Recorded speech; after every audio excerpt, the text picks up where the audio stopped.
Paano magbayad ng water bill sa City of San Jose del Monte Waterworks gamit ang GCash? July 2026.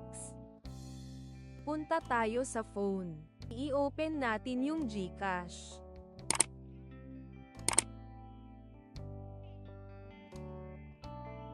Tap natin yung bills. Tap natin yung water utilities.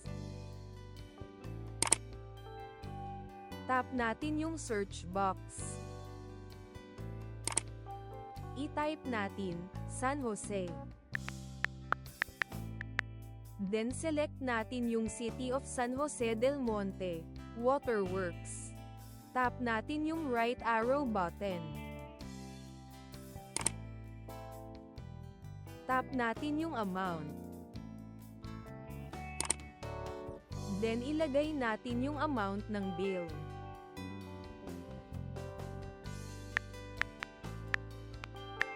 Tap natin yung done. Tap natin yung box dyan sa may account number. Then ilagay natin yung ating account number.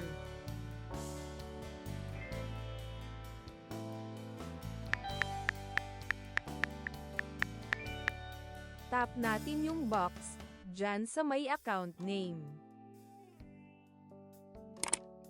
Then ilagay natin.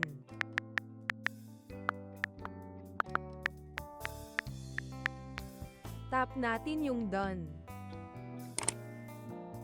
Then ilagay natin yung ating contact number.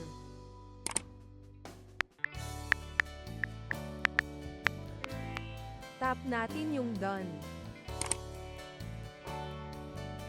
Scroll natin pataas. Tap natin yung next.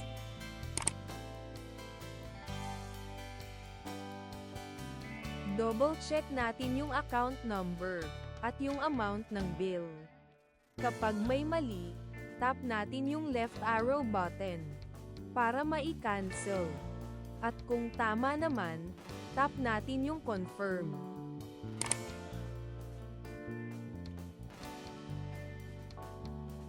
Screenshot natin.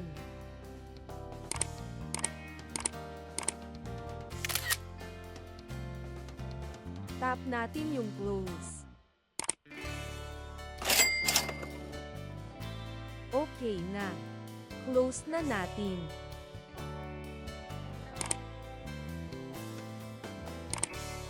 Salamat sa inyong panunood.